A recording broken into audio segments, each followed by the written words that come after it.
Alrighty, so welcome everybody to today. As you know, our topic is all about healthy, profitable menus. And before we get started, as always, I'd just like to acknowledge the traditional owners and the lands across Australia in which we meet today, and our First Nations peoples' connections to land, sea, and community. I pay my respects to elders past, present, and emerging, and also respectfully welcome any Aboriginal or Torres Strait Islander peoples here today.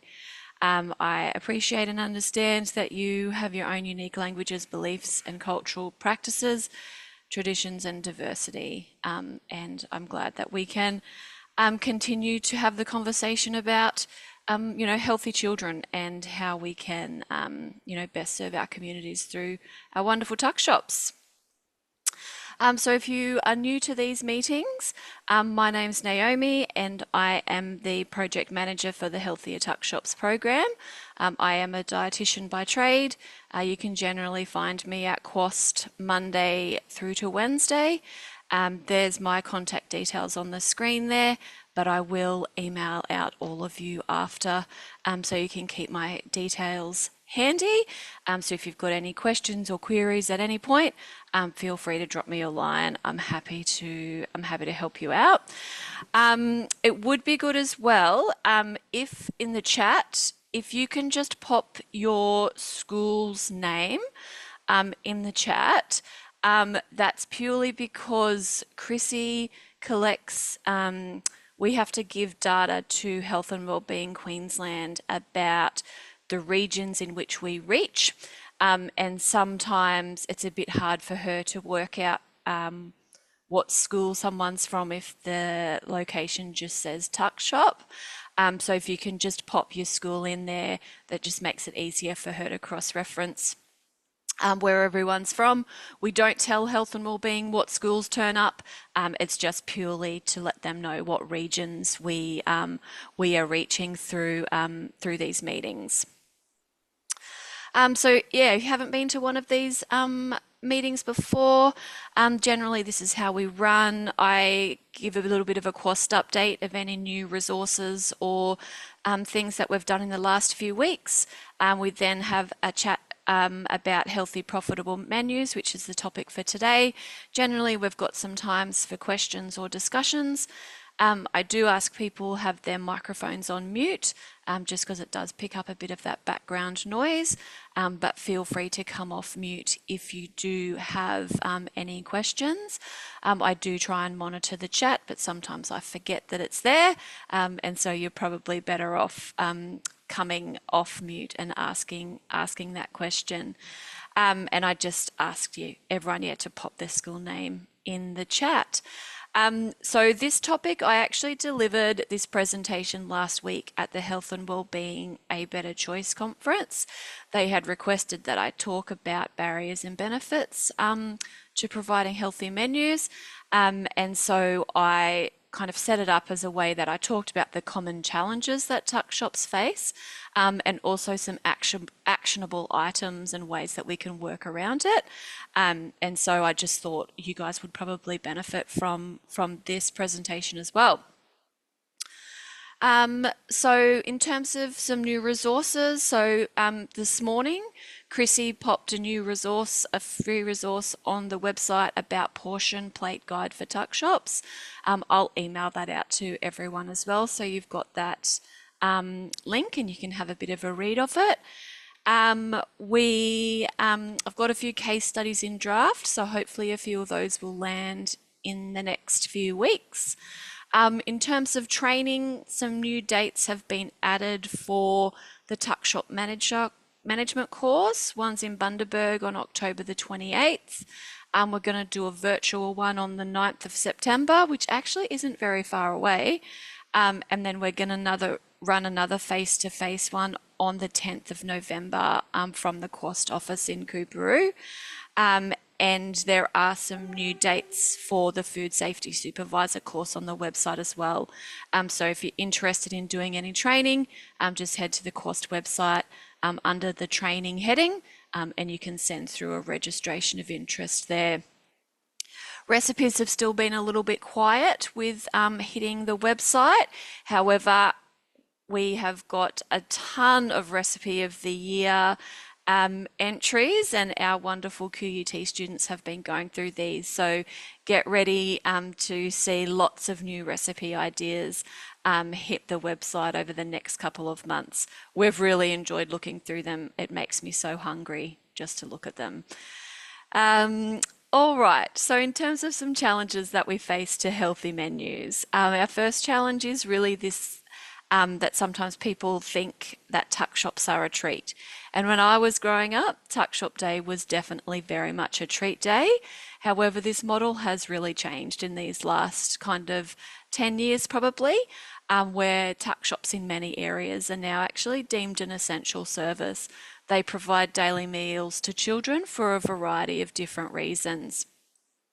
Some of these reasons include parents are busy and they don't have the time to make those lunch boxes. Parents also might have limited knowledge in preparing a healthy lunchbox, and so they use the tuck shop as a way to fill in that gap. And thirdly, more and more families are struggling financially. Schools and tuck shops are providing meals to students all across the state, and they may or may not be financially compensated for this. I think it's also really important to note that in the 24-25 financial year, over 300 schools in Queensland received Department of Education funding to provide food programs in their schools. So programs might have been breakfast clubs, lunches provided or snacks, and they averaged 3 days per week across the schools.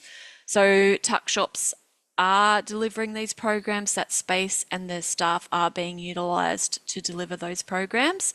And that's a lot, over 300 schools, that's a lot in Queensland that are kind of accessing funding to provide food to children. It's also worth noting that kids consume around 40% of their daily food intake at school, more if we include those who attend before and after school care.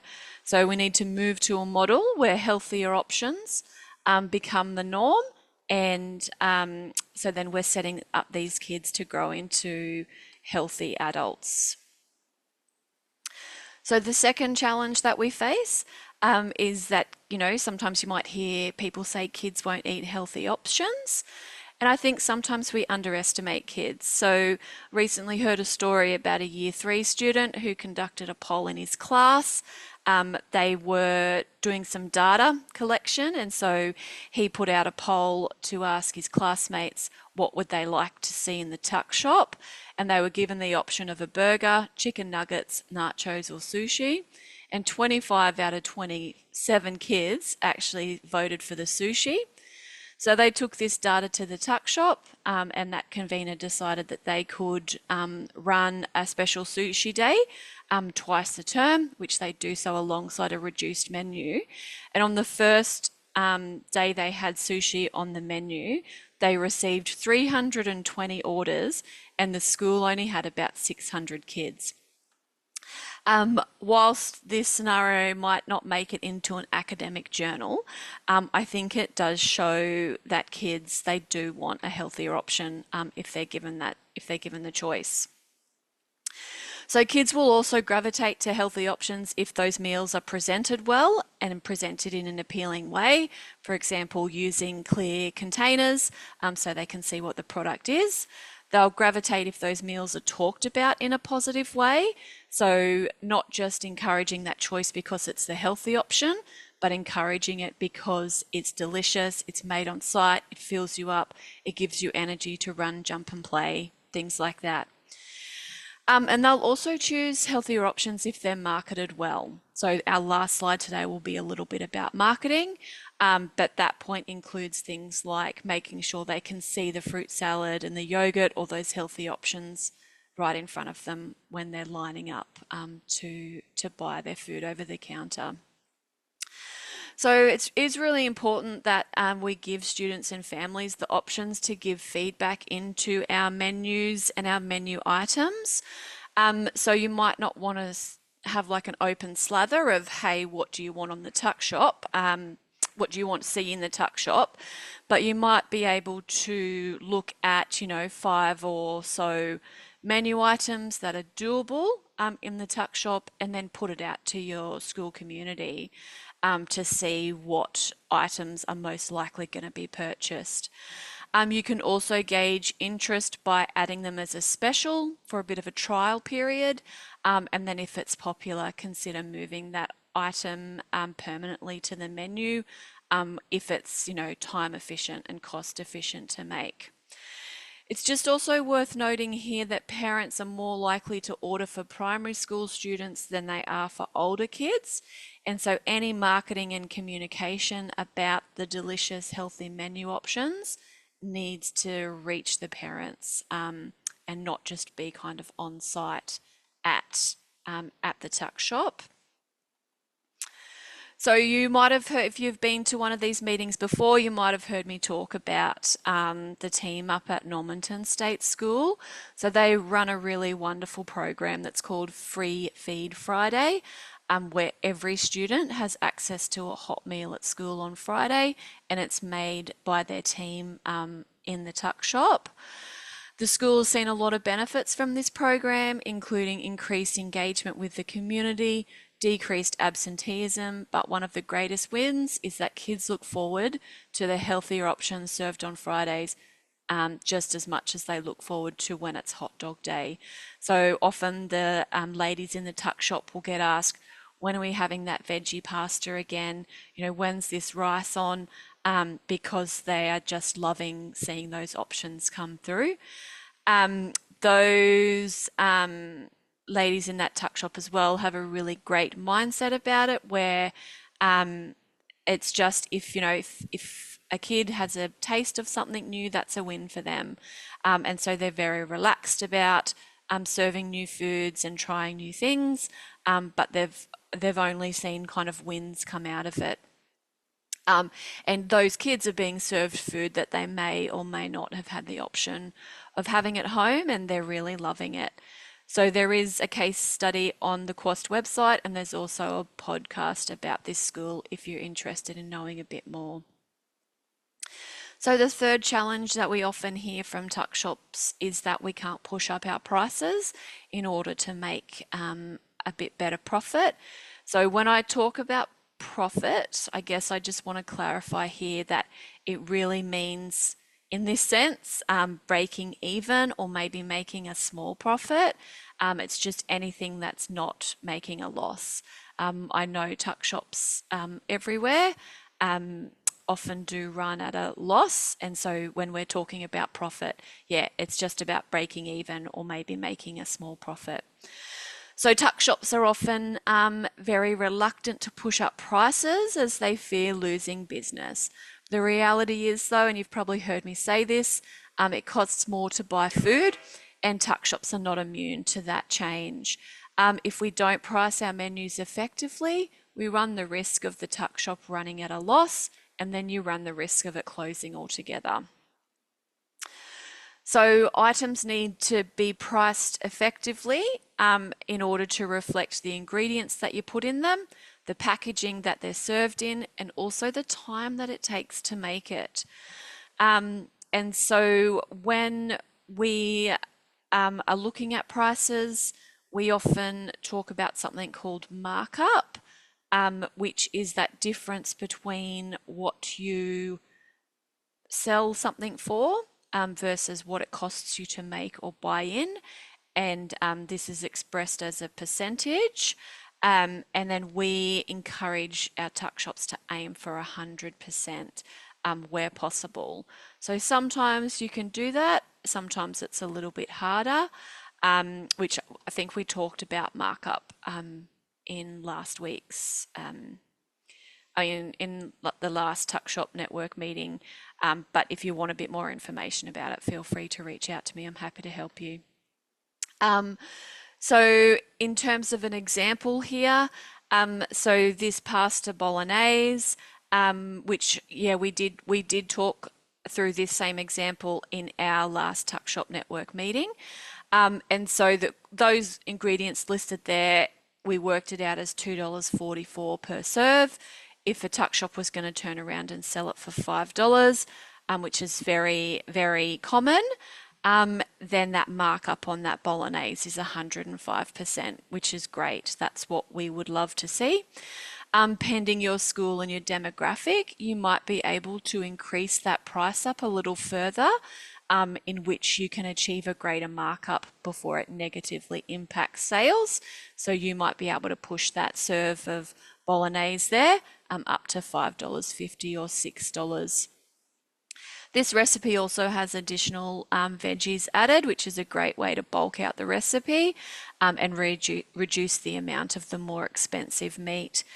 Adding lentils to bolognese is another great way to bulk it out without changing the texture or the taste. So Highfield State Secondary College, I went up there in term 1, and we also have a case study on these guys on the website as well. And one of the things I talked about when I went out to visit them was replacing their commercially bought pizza, which was rated red on Smart Choices, with one that was made on site, which improved its rating to either amber or green, depending on the topics. So the team decided to make pizzas available on a Wednesday, just one day of the week, and for pre-order only, so that numbers could be managed and waste reduced. They also decided to increase the price from $3.50 to $5. In the first week, they sold 29 pizzas. By the second week, this had gone up to 59, and they now sell 60 pizzas every Wednesday, which takes in an additional $3,000 of sales per term. And the kids just cannot get enough of it. It's way nicer than the pre-made commercially pizza. They also advertised the special in the newsletter, and they made sure everyone knew about it before it hit the menu. And then they also made this little, one of the teachers made a nice little reel that went on social media that went out to that wider school community, so that everyone, knew that they had added pizza to the menu. So not only have they increased their profit, but they also are offering a healthy choice to the kids in that school. So a great example there. The fourth challenge that we often see is that our customers don't have a lot to spend. So the average spend per student tends to be higher in high school than primary school. By high school, students might have their own, earning their own money, have a job, which they like to spend at the tuck shop, or they simply eat more, so they spend a bit more money at the tuck shop. So to be a profitable tuck shop, it's essential that we maximise every purchase. And I can't help but think of the classic line, would you like fries with that? However, let's substitute out the fries for a healthier option. But that's kind of the mindset, like how can we add on? How can we maximise what people are spending? So meal deals are a really great way to maximise student spend. And you might include a snack, a drink, and a meal. Incentives include its value for money, because often the price is a little bit cheaper than buying all of the items individually. It's easier for mum or dad or whoever's doing the ordering just to do one click on that app as opposed to 3. And you can also consider it making it a special. So you might want to have some items that are only available as a meal deal to encourage that little bit extra spend. So, and meal deals are also they're good value when you think of like nutrition, because they can often offer a bit more complete nourishment across the day. So another school that's doing this really well is Nicola up at Tannum Sands. And there's a case study on the website about this, but she decided to look beyond her current customer base to look for ways that she could increase that customer spend. So she sees the opportunity to increase the profitability of the tuck shops by providing food to school staff.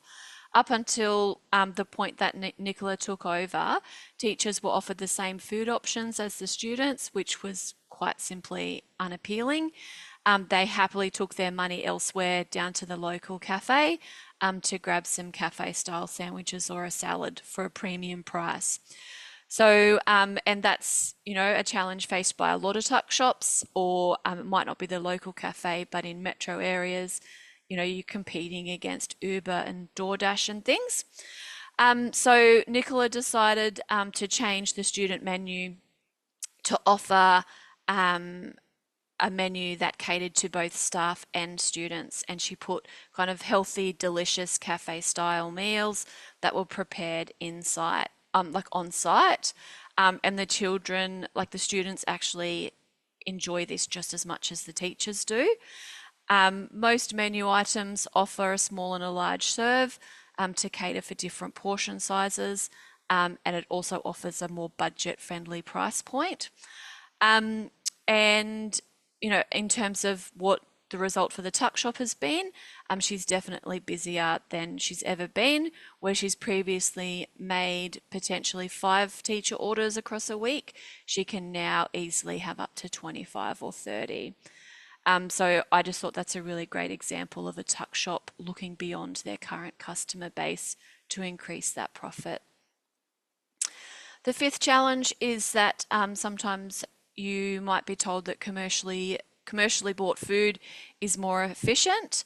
However, if we just have a look at a popular mac and cheese item, so on the screen there, we've got the cost to make for made in-house, and then what it costs to buy a commercial one. So it's cheaper to make it yourself. However, you're selling them for the same price. So that markup down the bottom there, it's saying it's 160% markup on that mac and cheese that's made in-house, as opposed to 90% markup on the commercially bought mac and cheese.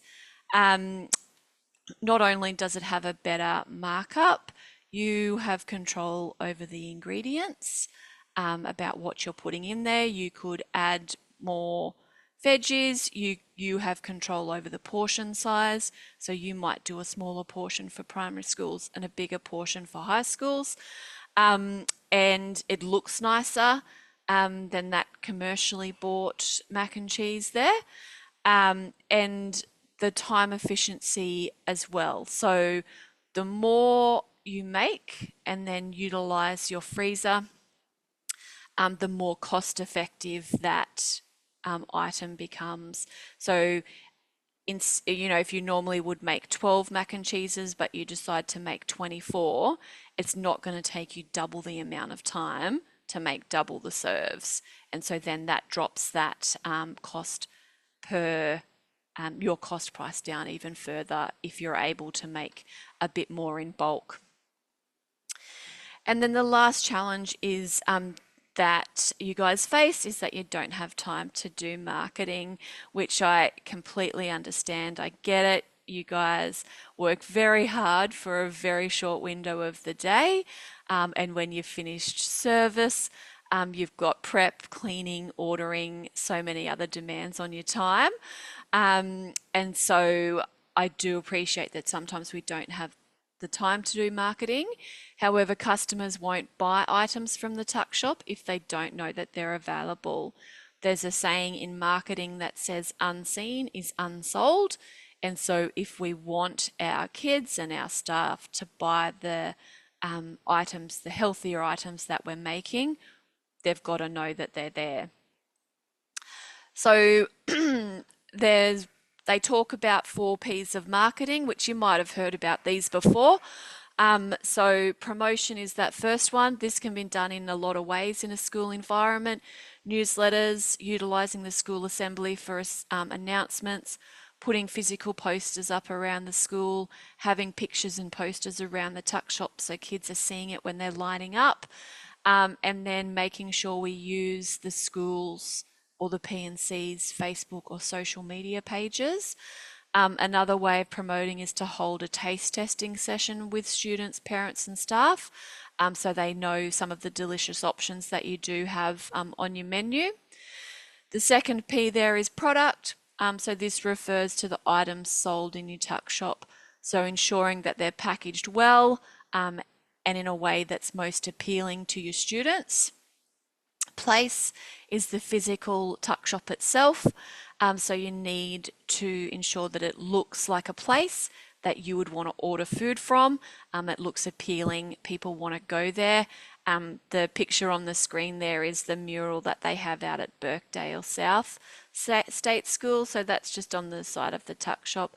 I know a lot of tuck shops have these beautiful murals, and it definitely makes it such a welcoming space to come to. And the fourth P of marketing is really price. So we need to consider the overall goal of your tuck shop. Are you operating it as a community service? Do you need to make a profit? Because that will depend, that will determine what price you are putting on your menu items. So, has anybody got any questions? Again, it was another quite lengthy one. I feel like I've talked for 26 minutes non-stop. Does anyone have any questions? Hi, Do Melanie from high Bolivar. schools have meal deals? I have been to high schools that have meal deals, yep, where you might get a pizza and a drink. Oh, I yeah. guess it depends on like it probably might work a bit better with a pre-ordering. But you could also, if your kids walk through and pick up those items and then pay for them, maybe you could promote a meal deal over the counter as well. Yeah. Yep. Christy, did you have a question too? Or some? I do, Melanie Yep. from Melanie. Yep. Bolivar. Yeah, Yep. sorry. I'm just wondering if anyone has any reusable containers that they use, or is it all throwaway? Great question. Does anyone use reusable containers? No. I know I did find there is some I guess more environmentally friendly single use, like with things with that's made from the sugar cane, like the sugar cane starchy ones, that are biodegradable, but they're not good for the freezer. They have to be that, made on the day service. But there seems to be more and more, I guess, biodegradable friendly options around, which is encouraging. Right. Okay, thank Yeah. you.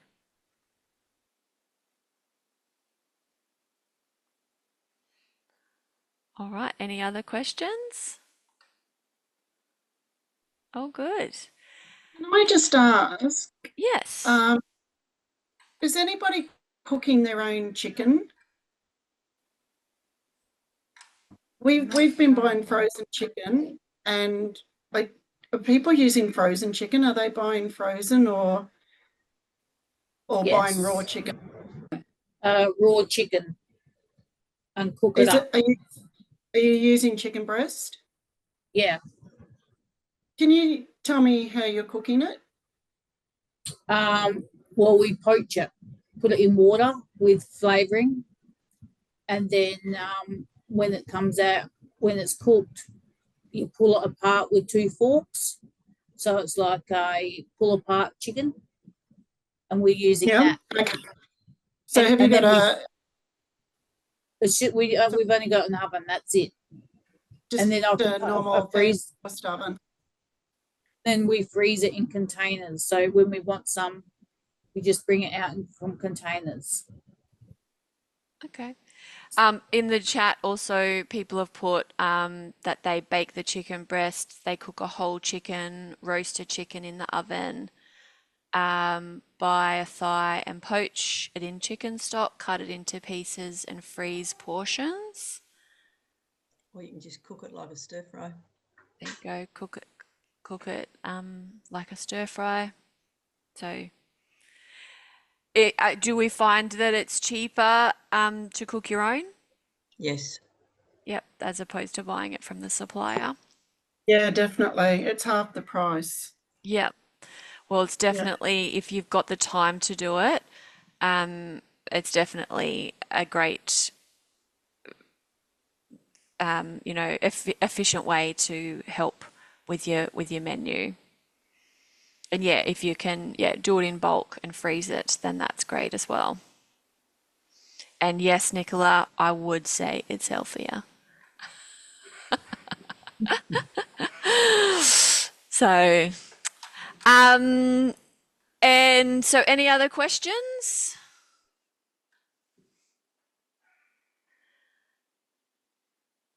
So Angela's just asking how many people are in the tuck shop. Is that if you're cooking your own chicken? Well, as in staff, how many in a staff?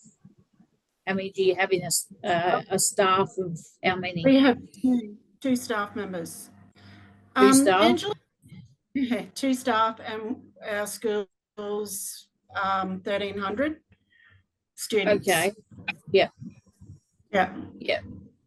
Yeah, we've got Angela, two. would you mind touching base with me out of the this messaging to discuss? Who am I talking You're talking to? I'm going to put a message on here. Yeah. Would you mind touching base with me? I just want to know how No. you're cooking. No, that's fine. Okay, Perfect. I'll just put a thank you. I appreciate it. Well, this is No worries. this is also the idea of these network meetings too, is that you guys share this information and help each other. So it's, and then, share details and help each other provide healthy, profitable, run healthy, profitable businesses. So it's excellent. So this is our last network meeting for term 3. Well done, everybody. Nearly at the end of term 3. So some term 4, we'll likely do one in week 2, 4, and 6. I'm thinking week 2 might be about nutrition information and using the Smart Choices calculator. In week 4, we're going to be face-to-face in Bundaberg, and we're going to do an event with Pick of the Crop and Alex up there. And week 6, I was also thinking maybe we could do catering in the tuck shop, because I've heard a few schools lately that have really boosted their profits through offering catering. So I think it's a good story to tell. As always, a recording of today's session will be online. I'll email out everybody the PowerPoint and any links or resources that we've talked about. And if you do have any ideas for these meetings, or if there's any resources that you want, make sure you let me know so I can pencil it in and make sure we're providing you guys with the information that you need.